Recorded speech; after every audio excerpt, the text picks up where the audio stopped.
Why you destroy the life you secretly want.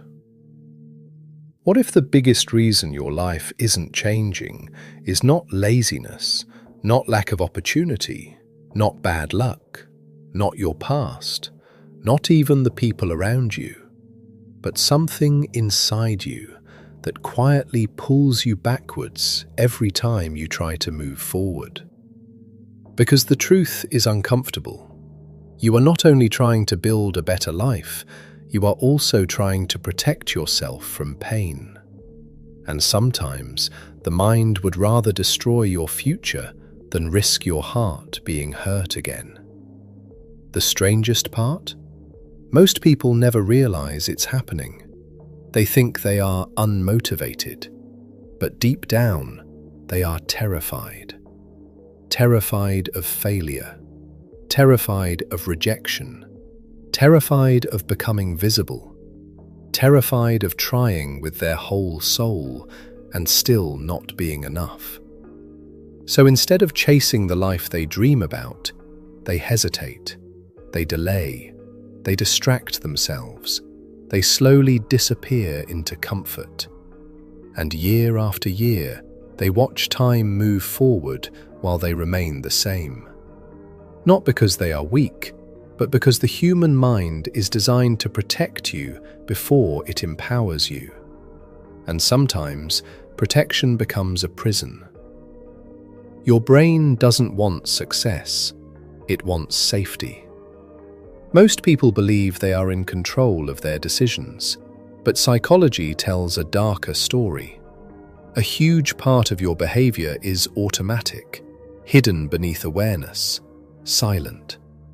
Your brain was never designed to make you extraordinary. It was designed to keep you alive. Thousands of years ago, being rejected by the tribe could mean death. Taking risks could mean death. Standing out could mean danger. So your nervous system evolved to avoid uncertainty at all costs. And even though the world has changed, your biology hasn't. That's why every time you try to improve your life, start a business, follow a dream, post your work online, speak your truth, fall in love, change your identity, something inside you tightens.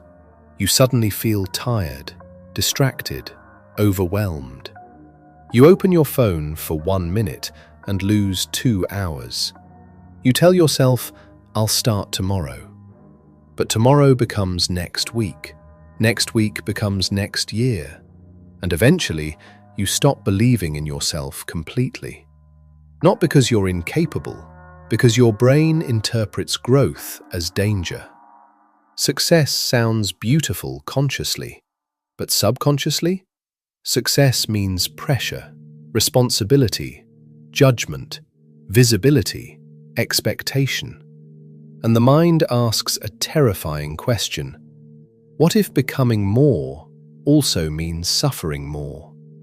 So instead of moving toward the future, you unconsciously return to what feels familiar, even if familiar is painful. Self-sabotage doesn't look like failure. It looks like comfort.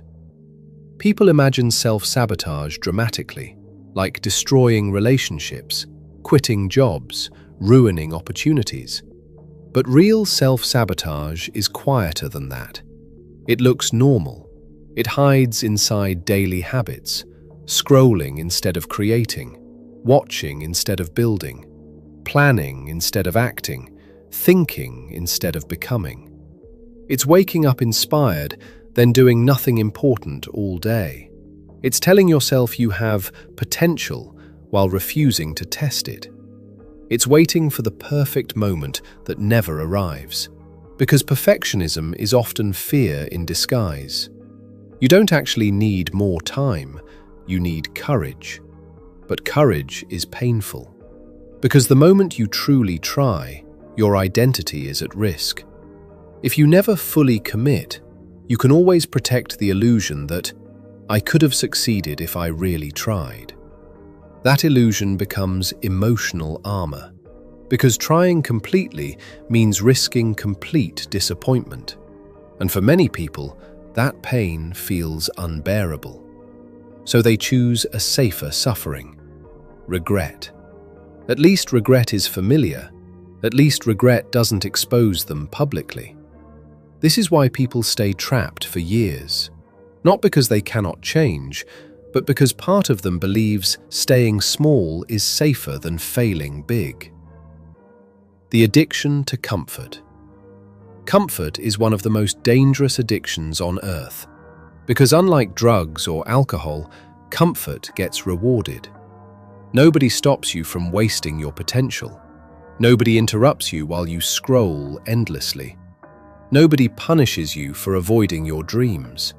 The world lets you slowly disappear, quietly, peacefully. And that's what makes it terrifying. Comfort doesn't destroy your life violently, it erases it softly. One postponed goal at a time, one distraction at a time, one excuse at a time. And the scariest part? Your brain loves immediate relief. Every time you avoid discomfort, your mind rewards you temporarily. You feel safe. You feel relaxed. But every avoidance teaches your brain a lesson. Escape works. So the cycle deepens. You avoid difficult conversations. You avoid responsibility. You avoid growth. You avoid becoming who you could be. Until one day, you wake up in a life that no longer feels like yours. And you realize something horrifying. You did not ruin your life overnight. You abandoned it slowly. Why you keep repeating the same cycle? Have you ever noticed how people can deeply want change and still repeat the same behaviors? That's because self-sabotage is not logical, it's emotional conditioning. The cycle usually looks like this: desire, fear, avoidance, guilt, temporary motivation, repeat. At first, you feel inspired. You imagine a different future. You promise yourself this time will be different. But the moment action becomes real, fear appears, and fear creates resistance. Suddenly, your room needs cleaning. Suddenly, you're exhausted. Suddenly, you don't feel ready. So you avoid the task. Then, guilt appears. You hate yourself for wasting time. That pain creates temporary motivation. You watch videos, read quotes, make plans. You feel inspired again.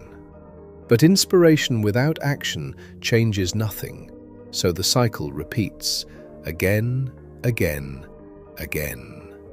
Until eventually, self-sabotage stops feeling like behavior. It becomes identity. You start saying things like, "This is just who I am." But it's not who you are, it's who you practiced being. The shadow self.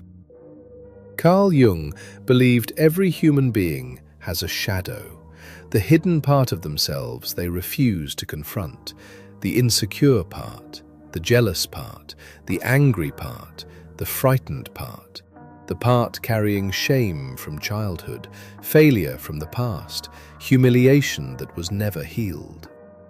Most people spend their lives running from this shadow, but the more you avoid it, the more power it gains. Because ignored emotions do not disappear, they operate in silence. Your procrastination may not be laziness, it may be fear of judgment. Your perfectionism may not be ambition, it may be fear of criticism. Your constant distractions may not mean you're weak, they may mean you're trying to escape yourself. And until you face those hidden wounds, they will continue controlling your decisions, quietly. Not through dramatic destruction, but through tiny acts of avoidance, every single day. The pain of becoming. Nobody talks enough about this. Growth is grief, because every new version of you requires the death of an old one. To become disciplined, you must kill the version of you that lives for comfort.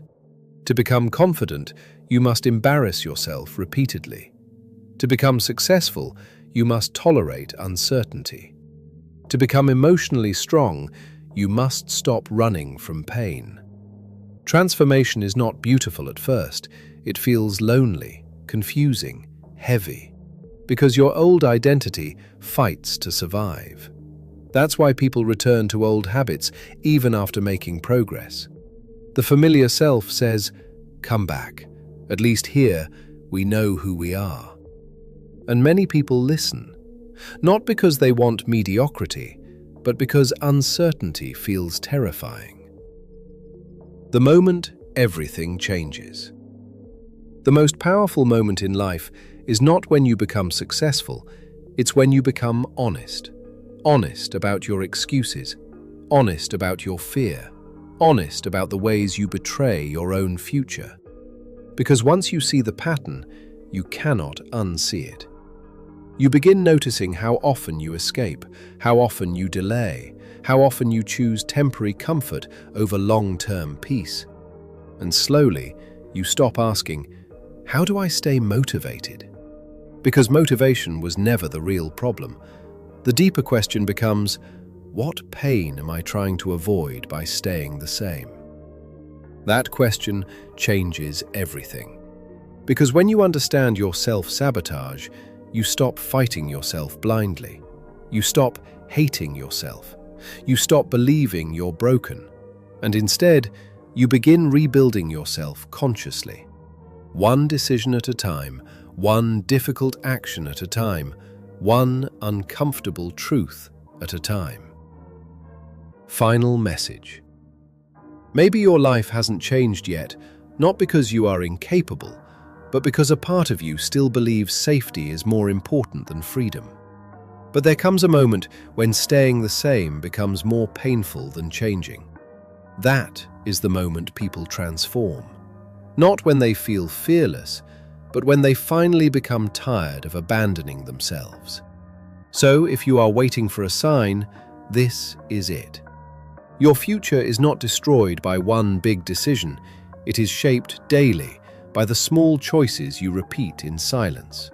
And maybe the real battle of life is not against the world, but against the version of yourself that is afraid to evolve. Because deep down, you already know what you need to do. The question is, how much longer will you keep running from the person you could become?